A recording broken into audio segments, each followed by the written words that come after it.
Good afternoon, everyone. I want to welcome you to this platform where we discuss matters that pertain youths, and especially youth and leadership, youth and entrepreneurship. And I've been your host, as usual, Eliakim Paul, your favorite. And today we want to introduce a topic on youth and leadership, looking at it in the Christian perspective and the political perspective. Do they agree? Is there a separation or a disagreement? We are going to find out today. And with me, I have a guest, a person I've known for quite some time, influential, a Christian, and someone who is aspiring, to have an influence in the larger government leadership. I will allow him to introduce himself as we kick off with today's discussion. Karibu sana bwana. Wow, asante sana. I thank God first for this opportunity. Yes. That you can come and speak to people.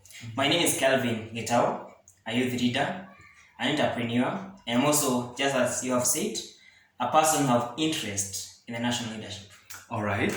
Now, we're going to directly go to a few of the questions that most of us have sent through, and I felt it's important I ask them to a young person who is, looking forward to bringing a difference through the leadership in the society. My first question is, what is your take about Christianity and leadership politically? Wow, thank you.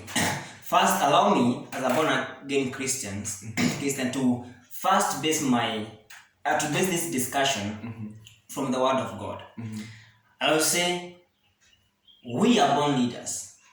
We are created leaders. And just from the Genesis, when God created Adam, He told him, now go. Giving him the authority to lead, to make, and to create. Now, by this I mean, us as Christians, God has given us a mandate. That you have been entrusted with the lives of people. And those people in church, the church leaders, they are people who fear God. And the people who know what is best for the people. Because I don't think you can lead people without the fear of God in you. Because you have been entrusted with the lives of people. So if you have the fear of God in your heart, then you'll be able to lead others. Because we see everyone is a leader, but at different capacities.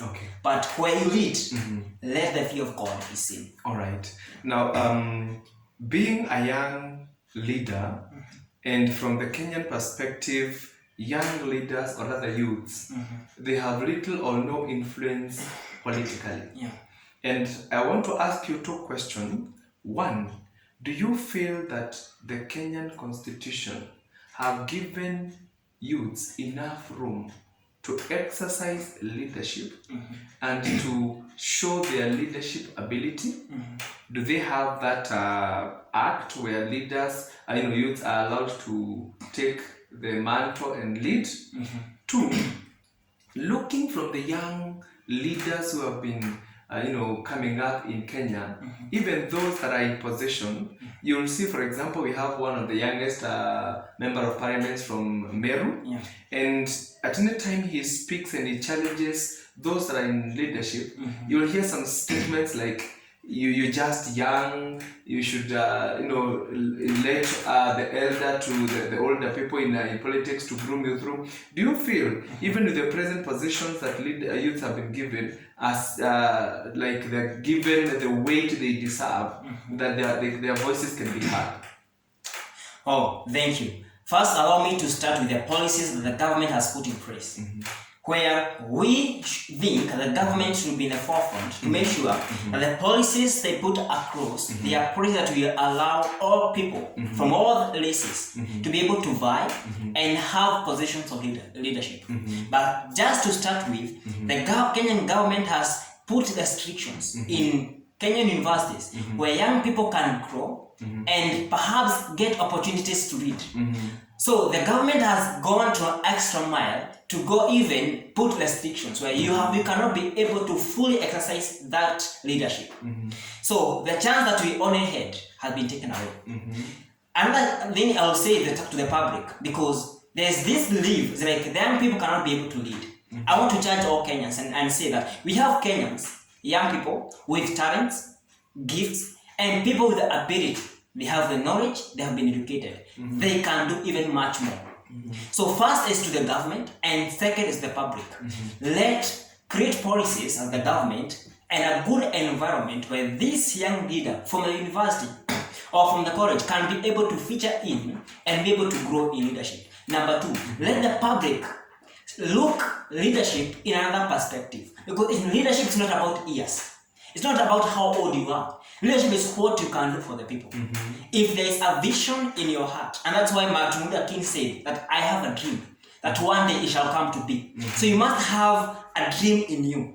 So people comes to you because they see something, they see a fruit, they follow that. So if there is a young person with a fruit and something that people can see, it can benefit the society and the nation. I believe such people should be given maybe a trial to be seen what they can do. All right. Yeah. Now, you've spoken about young people being given a chance, basing the chance on the merit of their ability. Yeah. Now, what would be your advice to the general public concerning leaders or rather young people within the society? Because you realize like now coming even to the youth themselves, before we even involve the elderly, you realize like when there are political campaigns and these goons come and pay, the people who get paid are youths, and most of them you realize that it is maybe one of the young person is running for a certain office against an elderly person, and you realize that the youths are the ones who get paid, given stipends, and they vote in the wrong person because of money, and they vote out one of their own. What would be your advice and take about that? Okay. I would like to view this in a different perspective, out of leadership, and see economically, young people has been left out. And when your pocket has no voice, you'll be forced to do things that you wish you never did. True. So when such youths and women go to that extent, that they value so much what they get from these people, other than the vision and the vision that the nation has, where they want to reach and what they need to achieve, they go to this little thing that will be enjoyed just for a moment. I will say the Kenyan government, to start from there, has not come up with a good environment that will help young people to work for their own, to start their own businesses, and to venture in different sectors so that they can be economically stable. So that, because when you're economically stable, you'll be able to make decisions that are informed. So when people come to you, you not look at what they are giving you. You look at the bigger picture. You want to lead me? So what will I benefit from your leadership? All right. Yes. Now, looking at it, youths have tried to come up and try to even criticize openly the wrong leadership that is there.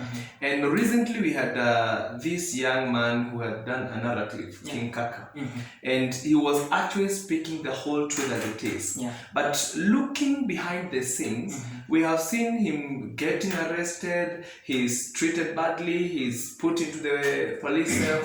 What do you think is the problem? Is it that even Kenyans themselves have become comfortable with the corrupt leadership that puts out or blows out the candle for young people? Or do you think, like King Kaka, the young people are not shrewd enough to approach political issues wisely?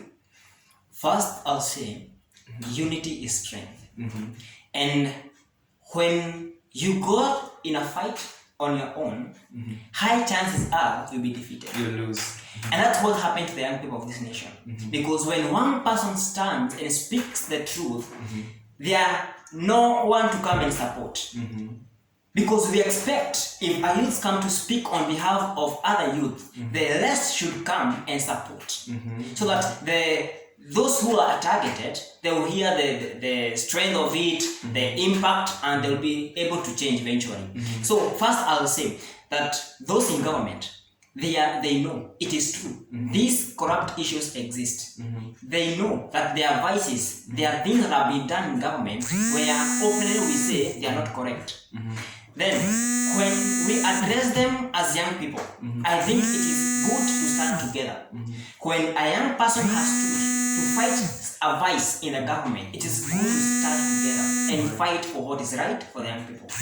Alright, we're just holding to that. Let's go for a brief break. As we get back, we want to see what people are saying in Facebook and in Twitter. Thank you. Keep locked.